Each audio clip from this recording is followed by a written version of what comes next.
Vibrant and Evil Energy in bed together? What?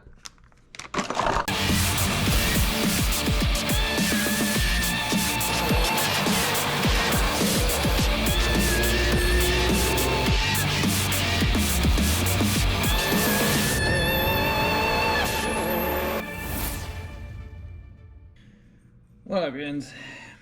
I'm gonna do some video on welding HD clamps, intercooler clamps to the throttle body. Now obviously the same thing goes for the intercooler, the turbo, but since the throttle body is the easiest to work by hand in the video without me moving around, that's what I'm going to work on. Now this is for the DSM. This is a S90 billet aluminum throttle body for the 4G63, because like I said yesterday, I'm getting back on the DSM project here pretty solid. So I mean, a lot of you have seen HD clamps. They are basically a pin. They're all pretty much quick release now. Take away this clamp, and if you haven't seen these before, there's actually a, which I always thought in the pictures was a gasket, like a rubber gasket. It's actually a metal sleeve. So these two things, once you're ready to put it together, you're gonna have to lube them up a little bit.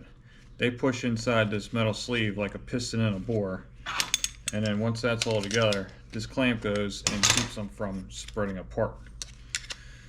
Now one thing I'm probably gonna do when I build this shit is I'm gonna already plan on, because there's a big gap here. You can see, like once it's clamped on, there's like a 3/8 or so gap, or 1/4 inch gap between the two plates. So I'm going to take that into account for expansion, so that when it gets into boost, you know, everything doesn't move from where it's fit. So I'm gonna plan on that, at least some of that gap. Now these clamps, some of y'all probably don't buy these because they're crazy expensive. Well, one brand is crazy expensive. Now whether or not they're the ones that came up with these things or not, I don't know. I'm not a history major, but I know that they're all built the same place. I have the Vibrant, and then I have my go-to Amazon brand, Evil Energy. They're exactly the same. I mean, dimensionally, the only thing different about them is the material of the O-ring. Vibrant is green, while the other ones are black. But what Vibrant has on the cheapy brands is they don't have one of these. This is a reducer. I think they call it a transition furl. Yeah. This one goes to 2.5 inch clamp to 3 inch. It's the part number 12666. Remember that, because they all use the same picture, but they're all different reducers. 12666 is the one that goes from a 3 inch like intercooler throttle body to the 2.5 inch intercooler. And when I compare these two, I mean, besides the O-ring, they're identical. So this, obviously I'm going to take the O-ring off. They don't come with the O-ring on them. I put it on there. So I'm going to take the O-ring off, get this fit up onto here, and get this welded on. Now, I would like to purge that, but it's probably not going to happen.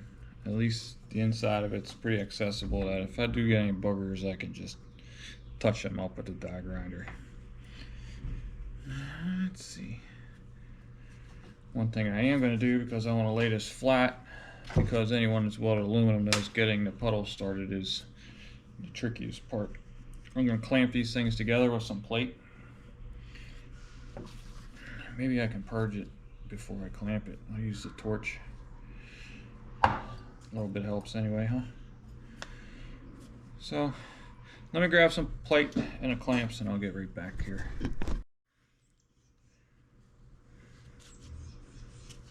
Alrighty.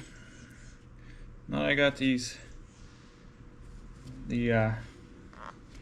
carbonous plate tacked or clamped together. Kind of goofed that up, didn't I? But it's clamped together. the seam's actually right there. You can hardly see it. I'm going to get some tacks on it to hold this in place, and I'll undo the clamp and get, you know, the weld around there. Let's get ready to. So get your wire. These are my TIG gloves. These are my TIG pants and my TIG shoes. So let's get the shit started.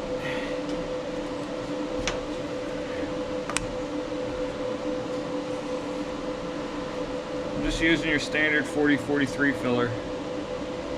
I happen to have 1/8 inch in stock. I probably would have used, you know, like a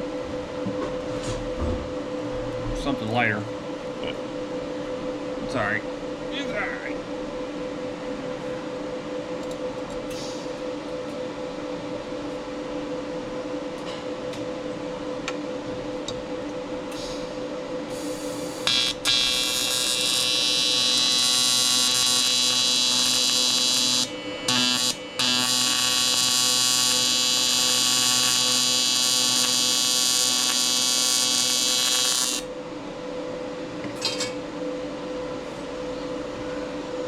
Tack on that side.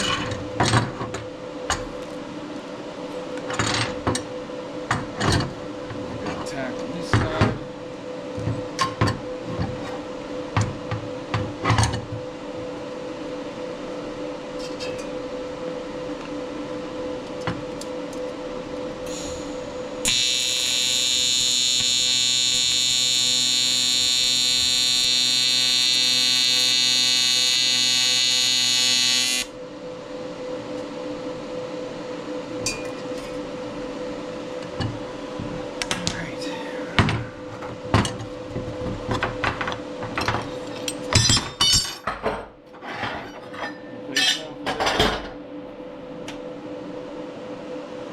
And we'll just keep running around the thingy.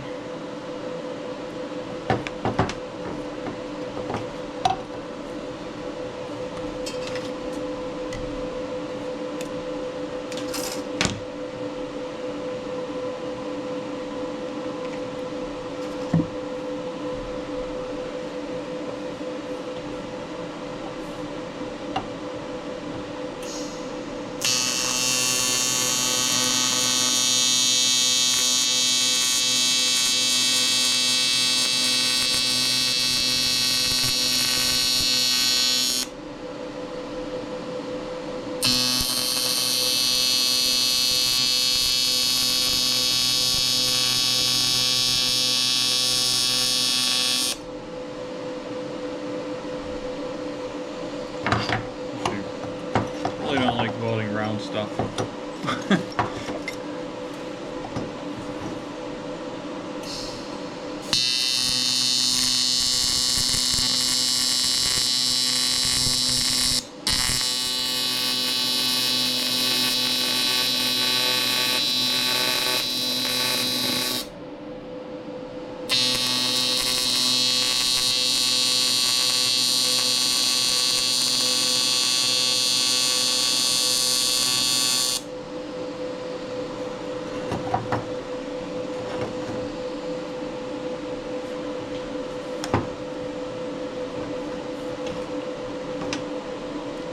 Alright, well, you get the gist of it. I'll come back once it's done welding. Alrighty. It's a bit hot, but there you have it. We get it cooled down, wiped up a little bit, and show you here the final product. Alright, it's cooled down. I used a little water, and then how much scotch break go? No, just clean it up a little.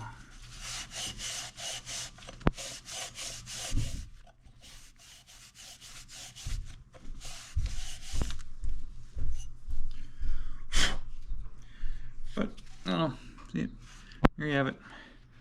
One coupling that ain't gonna use a hose clamp and fall off. So take that,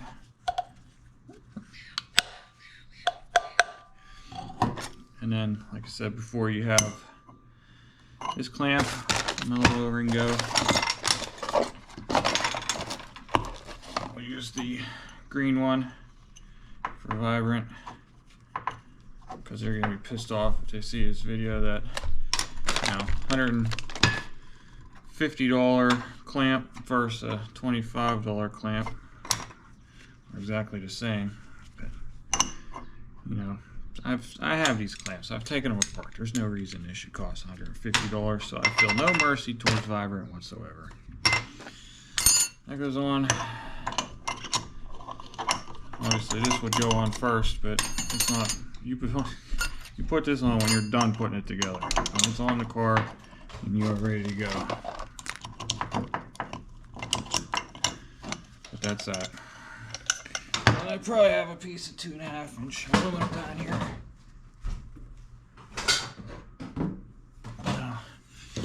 And then you start welding to the intercooler pipes. You need to take it apart, pull the pin, undo the clamp, and then wrestle the. That's it. I gotta do the turbo and the intercooler. The turbo actually, it's a Precision 6466. I gotta cut the outlet off, weld a 90-degree elbow onto it, and then weld one of these onto it, because the intercooler pipe's gonna come wrapping right down around behind the radiator first. Alright guys, thanks for watching.